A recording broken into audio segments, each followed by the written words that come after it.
I think people in churches, they're like, how do I get involved in my community? What can I do? Reading Buddies is for you. It is an easy layup. You show up once a week, spend an hour with a kid, and you don't realize it, but you're changing their life, and the amount of impact they're having on you will shock you.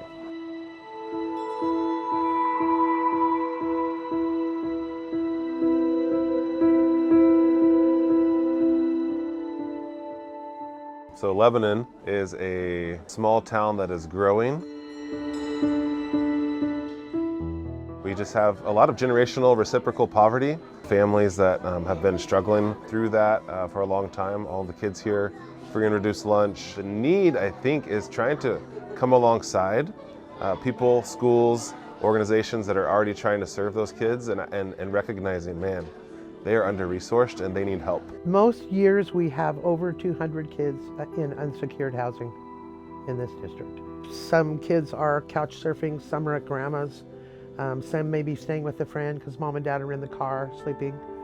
Motels, campgrounds, a shed in the backyard of somebody else's house. My name is Vanessa Wood and I am the volunteer coordinator for Be Undivided. So Be Undivided is the churches pairing with the schools, and that's basically it, coming with no agenda except to come in and help. My role is to say, how can you help? How can we get volunteers in and be present and show up and love on these kids and be present for the teachers and the faculty and work alongside them. Our volunteers come from all different backgrounds. We've got a lot of retirees that want to come and have a purpose and just enjoy being with the kids. A lot of them just care about the kids and care about the community, and there's no specific training that's needed. Passing a background check and having a 4th grade reading level is really all we require.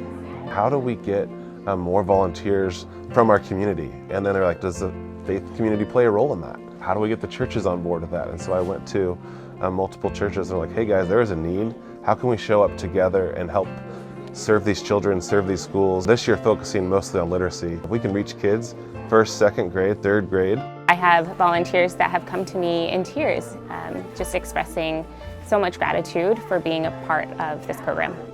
When I think about my role as a pastor and why do this, why be involved as a pastor, why be involved as a church, I think what a great way to love our neighbors. And you think about the complications of how kids are in this spot where reading is such a challenge. It has to do with just the darkness in our world, in our community, and how can we show up and be part of that light that helps them read better, have a relationship where someone's showing up not because they have to, but because they want to, makes a positive impact on their day-to-day, but also on their future.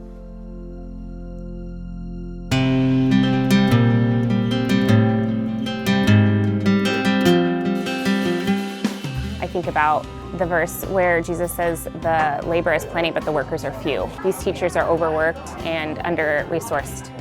They need help, and it feels overwhelming as a volunteer coordinator to hear the need and to not have enough help to send. We show up to places without asking anything because that is the gospel. That is what sends us. So on one hand, I am so pumped that we have managed to come up with 43 volunteers in one school year. And also to hear from each of those schools how grateful they are and the impact they're having. And kids have gone from here to here in 1 year with reading. At the same time, 43 volunteers might seem like a lot, but there's so many more kids that need a reading buddy. So if we could grow from 43 to 200 volunteers in our community between 6 different elementary schools, that could change the community. That's what drives me. Jesus showed up for me in my life when I didn't have anything to give back. And so to show up in these spaces without a handout, asking for anything in return, that's the gospel lived out.